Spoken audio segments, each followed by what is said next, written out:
Hi guys, this is Jan from orJANics 50nRaw, and today is day 50 for me.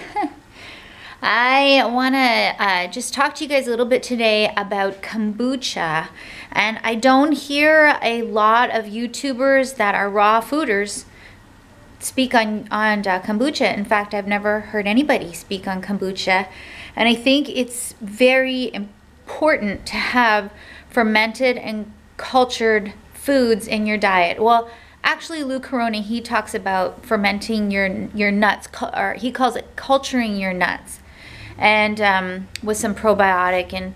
But there are so many different types of fermented foods that have different strands of beneficial bacteria in it. We have sauerkraut. I make sauerkraut. I make fermented vegetables. I use Dr. Mercola's recipe. I make beet kvass, and I have videos. If you scroll down through my videos, I have a video on how to make beet kvass. It's probably the easiest fermented food or drink that you could make.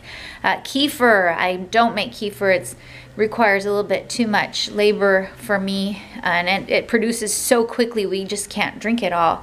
But kombucha is really my baby. I love the kombucha, and in my studio when I first opened, I would tell people about kombucha to educate them, and they asked me, Jan, please sell it to us, we want to buy this stuff. And so I had these wine barrels, custom made. They're 15-gallon wine barrels. I had them with a medium char, and I had wooden spigots put on them, because kombucha, the pH can get down to 3, even down to like a 2.5, and it can leach toxins from plastic, so you don't ever want to make your kombucha in plastic. And if you have a glass that you don't know where it was manufactured, it could be from China, it could be full of lead, and I want to make sure that I'm selling a product to my clients that I know is absolutely the best product that I can give them. So I had these wine barrels made. Now, if you don't know what kombucha is a fermented tea. And what I do is I use a blend of organic green, organic white, and black tea. And I use those so that you can get the benefits of all the different teas, the different antioxidants.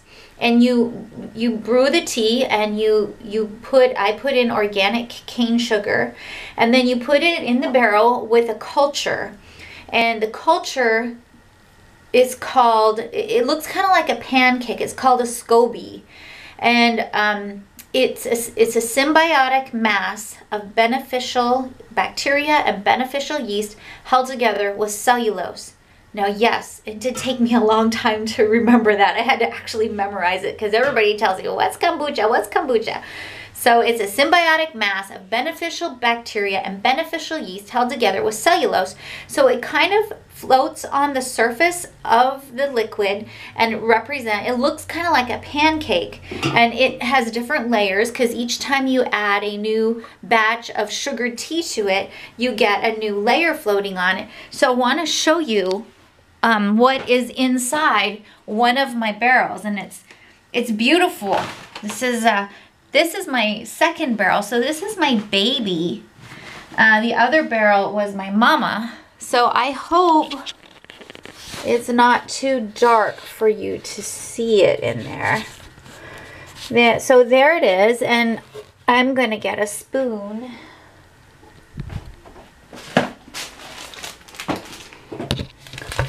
And this SCOBY is about 2 inches thick. It's beautiful. I mean, I know it looks really ugly, but it really is beautiful. It's just floating on top of the sugar water, and this barrel is actually ready for me to bottle and flavor. And then I have the Mama barrel, which this barrel I actually started the summer of 2013. This one I started in April of 2014. And I have the ability to produce, with these 2 buckets plus one more I have at home I'm not using, I have the ability to produce about 50 gallons of kombucha a week.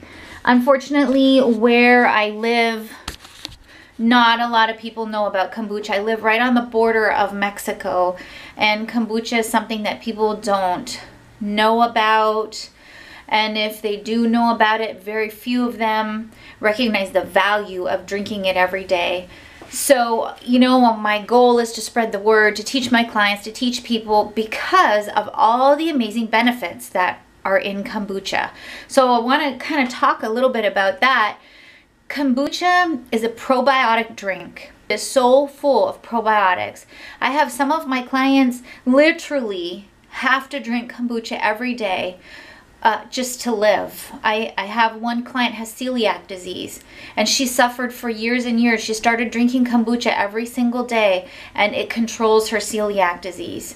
So that's just one of many of my clients that recognizes the value because of the life-changing benefits that they've had from drinking kombucha. So kombucha is full of enzymes, it's full of probiotics, it's got glyceric acid in it, which helps fight cancer. So how do you drink kombucha? Well, you can drink it straight. I have here a bottle of beet kombucha.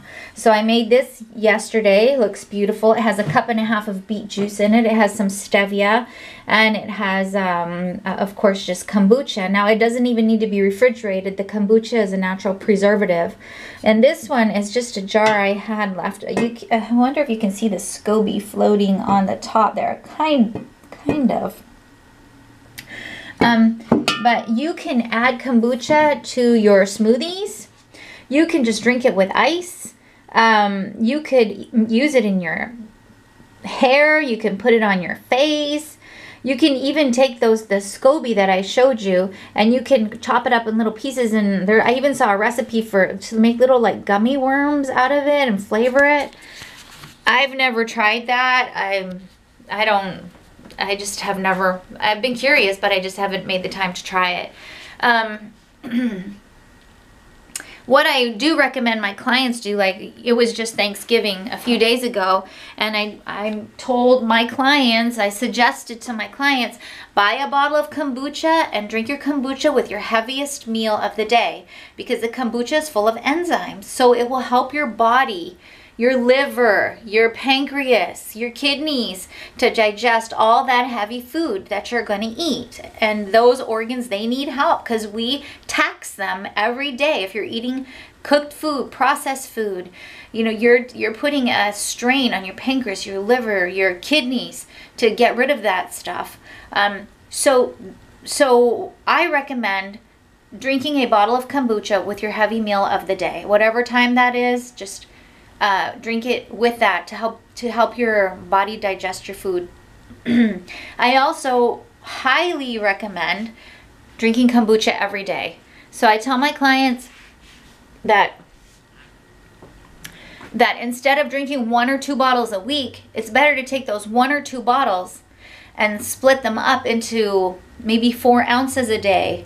And that way you're getting, of course, always, consistency is always the key to any good thing that you want to achieve. So if you want to improve your digestive system health, consistently taking kombucha every day, you will see benefits. But if you only drink a bottle here and a bottle there, you're not going to see the benefits of it. You might be able to cure your heartburn, you know, one time, but it will not take your heartburn away. I had a client that was taking the little purple pill for years and years. She took it. She started to buy my kombucha, and she said after 2 weeks of taking kombucha every day, she no longer needed her pills at all for her heartburn. So consistently getting kombucha in you.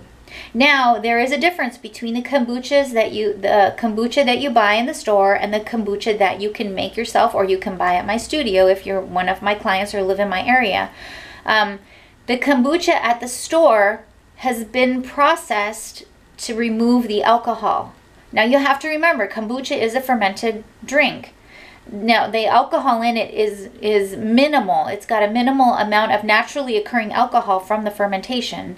It isn't like drinking wine or beer, nothing like that. You can't get drunk off of it, but it helps fight, or it helps prevent and repair joints by increasing synovial fluid. It helps with leaky gut syndrome. It helps with heartburn. Amazing for heartburn. If you're somebody that is taking the purple pill for heartburn, or you just suffer with heartburn, get a bottle of kombucha and drink that, and your heartburn will go away almost instantly.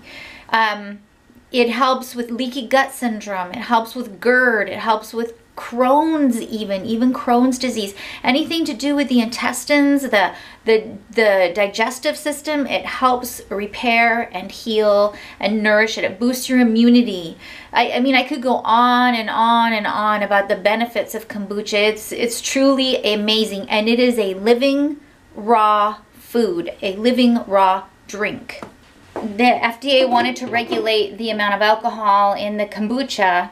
So kombucha brewers either had to get a wine manufacturing license or remove the alcohol from their kombucha.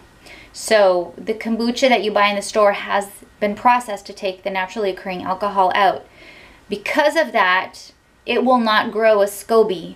So it used to be that you could buy a bottle of kombucha from the health food store, and you could take it home and you could put it in some tea with some sugar in it, and it would grow a SCOBY that would float on top, and you could start making your own kombucha. But you can no longer do that with the kombucha that you buy at your local health food store. You would actually have to go probably to the farmer's market or know somebody that is selling kombucha, kind of like I do. I sell to my clients. I don't sell in the stores, and you would have to know somebody like that where you could go and get a bottle of truly raw kombucha, and you could start growing your own SCOBY and start making your own kombucha. So kombucha is something that I plan on drinking the rest of my life.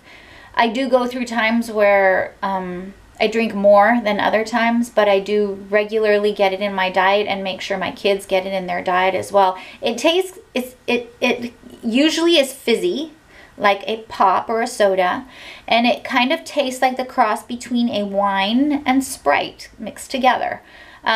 Depending on how long it's been in your barrels, like I usually leave my barrels in a minimum of 7 days and maximum of 14 days. Even sometimes 20. The longer it's in there, the more fermented it becomes and actually has more health benefits, but it takes on more of an apple cider vinegar flavor than it does a soda flavor. So once it's ready in my barrels, then I put it in my bottles, and let me show those to you.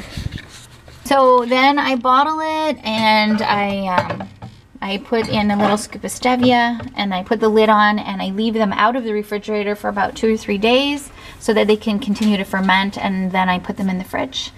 And that's it. So, bye. So I wanted to try and show you a better picture of my SCOBY. This is the top. This is how thin it is. Actually, it's not thin. I've already thinned it out. You have to thin it out every once in a while, or your kombucha will get really strong